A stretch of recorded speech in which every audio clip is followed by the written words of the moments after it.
The question is, what are you willing to suffer for? What are you willing to sacrifice to get to this point of overcoming that pressure and actually getting stuff done, getting to the point where you are built for this mission, whatever the vision is. You even get to personalize the scenery around you. You get to personalize the words that you say, the whole plot. It's all in your hands.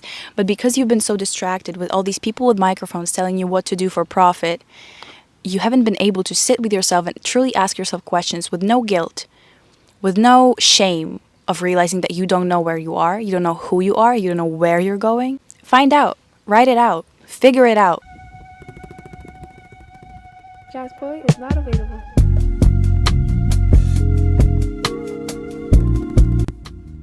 Look, it only took a week and they're already so ripe. About a year ago, I was roaming around this world with no sense of direction or purpose. And to say I was lost would be such an understatement. I was completely not connected to anything. It was tied to my derealization, all the mental health stuff that I was going through. But in general, you could say at my age it's normal, and it is completely normal.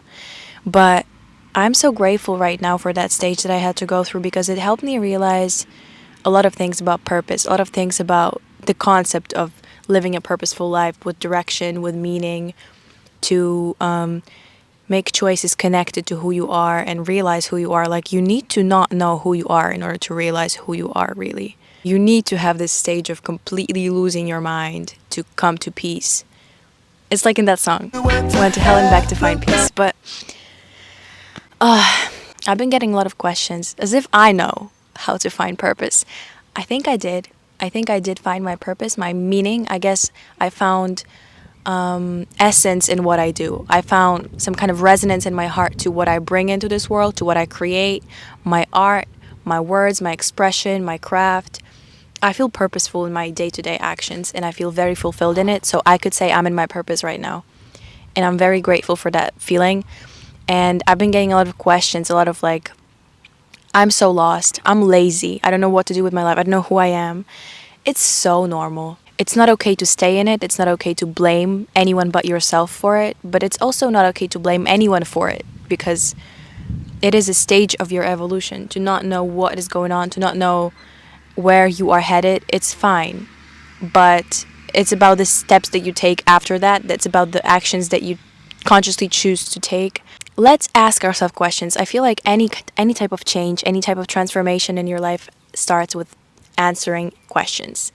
So let's ask them. People are often asking people in an illusionary position of authority, people with microphones, what to do with their life.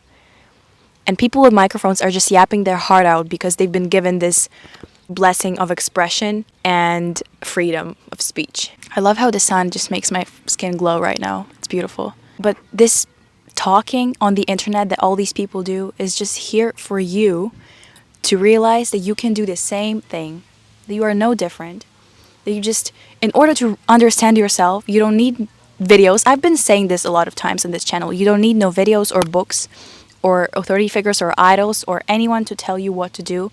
You can use them as tools. If you just sat with yourself with no stimulating objects or activities or mindsets or narratives or habits, you went on a long run, on a long walk, on a long just breathing meditation session, put it all on paper, journaled about it, actually asked yourself, what is it that I want to do with my life? What is it that I want to feel? How do I want to feel? Because your purpose is what will build your reality. And you don't know your purpose right now, which is a very beautiful moment. It's a very, very beautiful moment right now. You don't know who you are, so you get to create that person. It's literally the most beautiful part about existence. You get to create who you are. You get to create your full experience with, like, you get to personalize your character. You even get to personalize the scenery around you. You get to personalize the words that you say, the whole plot. It's all in your hands. But because you've been so distracted with all these people with microphones telling you what to do for profit, you haven't been able to sit with yourself and truly ask yourself questions with no guilt. So let me tell you how I did it. Maybe it will help you figure out questions that you need to ask yourself, to write it out yourself and find that strength to your heart and all of this outside noise that's going on. Hold on to it and you need to look for it, you know? You need to really like carefully listen and explore it with curiosity to be able to find it and then multiply it so it's more vibrant and you can see it more clearly the next time. I let myself suffer for a long time, and when the emotions were felt, I sat with myself and I started writing down ideas. I started writing down concepts. I started writing down feelings. How do I feel right now? So we are past this stage of like feeling suffering. Let's write it down. I feel this and this because of this and this. And I'm confused because of this, and this frustrated me, and I don't want to feel this way and this way, but how do I actually want to feel? And then answers started to come up. I want to feel at peace. I want to feel in my purpose. I want to feel aligned. I want to feel like I have a mission. I want to wake up and know where I'm headed. I want to have a dream and I want to have a goal. How can I create this for myself? How can I become a person who knows what they're doing? How can I become a confident, passionate, emotional, stable, and secure human being that can provide, that can protect, that can nurture, that can love, that can feel deeply, that can create and evolve and express and just be the best version of themselves? How can I do all of that? What do I need to do today? How would I, okay, this is maybe too deep for just the beginning, but what does my perfect day look like? How do I want to spend my days? And like the perfect scenario, you don't have to go too crazy. You don't have to like focus on any physical objects, like none of that. I'm just saying, how do you want to feel in your day? Like you wake up, what is your feeling? What do you want to be excited about? This is the question. What do you want to be excited about in life? What excites you right now? Listen to music. I find a lot of inspiration in music. I find a lot of inspiration in artists, not necessarily even music. I talked about this. I love Tyler the Creator not because of his music, but because of his approach to music, his approach to whatever he says and does, and how he thinks and how he lives life. I don't even care about the music so much. The music is just an extension of his purpose. His purpose is vibing. What makes you excited? This is the question. And now, because we already discussed that life is non-duality, split in duality, so life has two polarities, a feminine and a masculine. And now that we've been through all this feminine, let's envision our life, let's feel how we want to feel, let's paint the picture, we need to actually get to work. And that will require suffering. That will require your other half to work. And you can't just be whimsical and just pray and dream and, make vision boards and affirm to yourself things in the mirror. You have to get to work. You have to do uncomfortable things. And that's the reality of it. If we had everything that we wanted right away, it wouldn't be a fun thing. It would not be a fun thing. That's why I love God and just being like, I trust you. You got this. Because you will be guided through any type of adversity. You will be guided through any type of imbalance naturally, because that's how nature works. You just will be guided out of it if you trust it and let go. If you stop resisting the flow, God will guide you. So you can't really fail in trusting God. What I mean is, you need to suffer. You need to suffer to figure it out. You need to suffer to test things out, to test approaches out, to realize what works. The next question after what excites you, how do you actually want to feel, how does your dream life look like, is what are you willing to suffer for? Without suffering, you can't really create things. Without understanding and understanding pain, you can't really paint anything beautiful. Pressure is privilege. We often don't realize this, but without pressure, without pain, without feeling all of these darker sides, going through them, understanding and understanding pain, you wouldn't be able to even envision anything beautiful. You wouldn't feel the urge to get out of this worst situation. You wouldn't feel the necessity to push yourself to grow. It's not like it's here for you to get hurt and dwell on this feeling of, oh, I'm so hurt. Life is miserable. I am not enough. No one loves me. I will never get to this destination. I can't accomplish whatever I want. I'm just not built for it. You can build the person who will be built for it. The question is, what are you willing to suffer for? What are you willing to sacrifice to get to this point of overcoming that pressure and actually getting stuff done, getting to the point where you are built for this mission, whatever the vision is, whatever the goal is, to build a family, to get the garden that you want, to, I'm not sure what it is, to get to the uni, like whatever your goal is, whatever your smaller dream or bigger vision is, you are not built for it because you haven't suffered enough, you haven't learned enough. And it's fine, it's your own timing, it's your tempo of growth.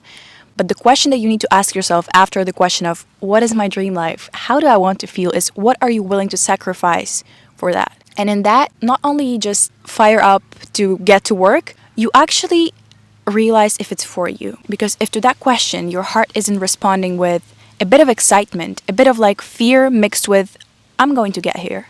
I'm actually built for this. I was designed to go through this pain with grace and I will get out of this stronger.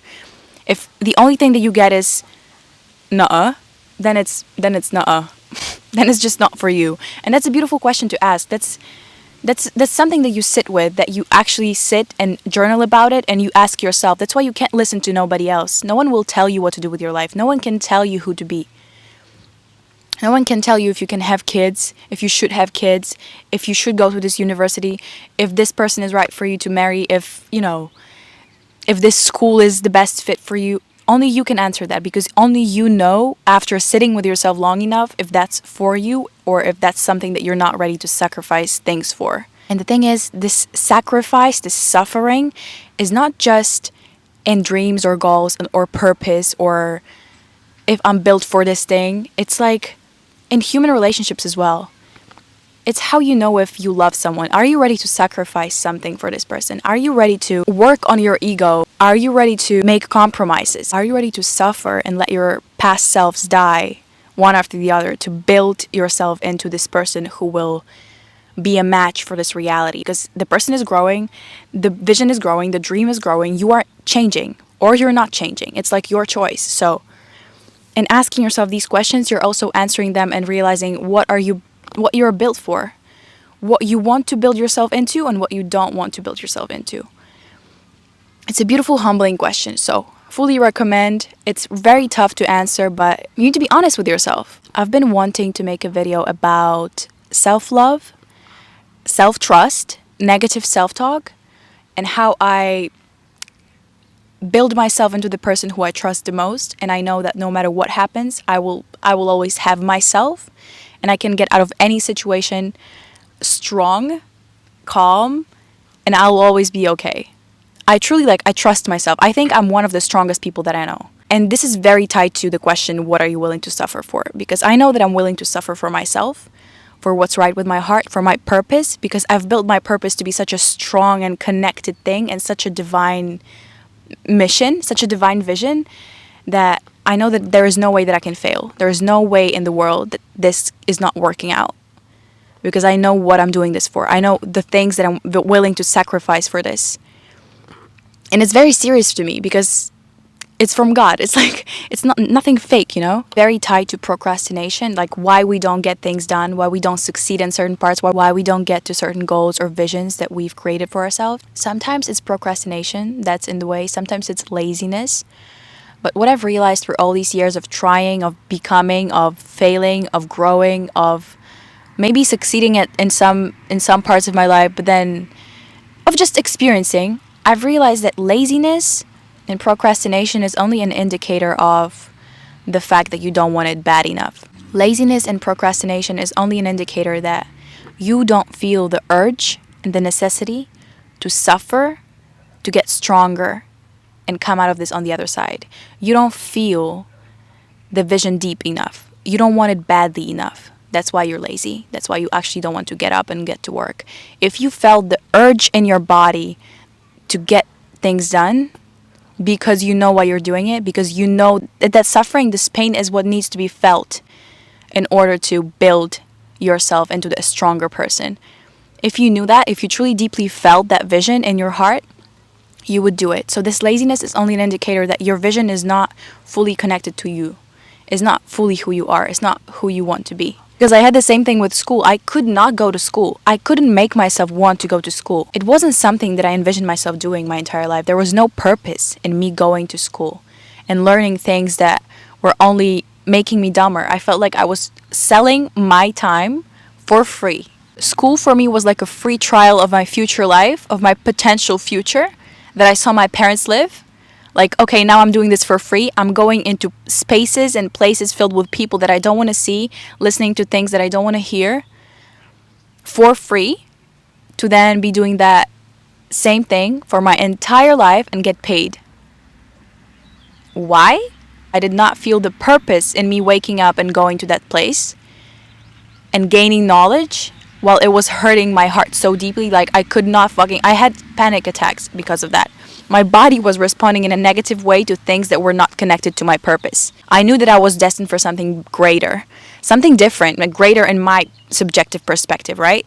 But for someone, it might be the dream. For someone, it might be the greatest thing to ever happen. People want to go to school, and I get that completely. Your purpose is your purpose. This was not my purpose. Oof, a tough topic. Your laziness is only an indicator that you are not doing things out of purpose. You have no purpose, or your vision is not connected to your inner calling. This is the only reason why you procrastinate. You don't procrastinate because something is wrong with you. You procrastinate because you're doing things for the wrong reason, or you're doing the wrong things. And it isn't to say that I never procrastinate, but that's for another video. Like, everyone procrastinates. Everyone goes through phases of, I don't want to do nothing. I just want to lay in bed. But that's the ego part. And that's when the question, what are you willing to suffer for, comes back. I'm willing to suffer for this vision, and I'm willing to get up and count to 5 and get things done. Because I know how much this means to me. I know why I'm doing this, and I know where I'm going. And it's worth it. And it wasn't like that with school for me. I couldn't just wake up in the morning and count to 5 and know what I'm doing this for. Because I knew that I wasn't doing it for the right reason. It wasn't sitting right with my heart. That's why questions need to be asked. You need to communicate with yourself.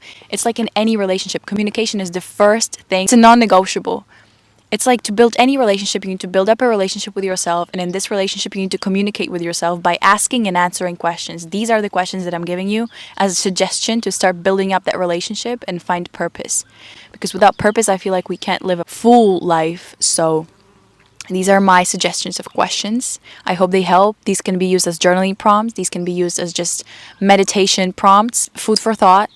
Do with it whatever you want. They have helped me. I know what I'm suffering for. And it doesn't mean that life is suffering, but suffering is a part of life. Suffering is mental. Suffering is not physical. It can be physical. That's why I like to make it physical for me with gym, with exercise, with like things that I don't really like doing, but then I learn to love doing them.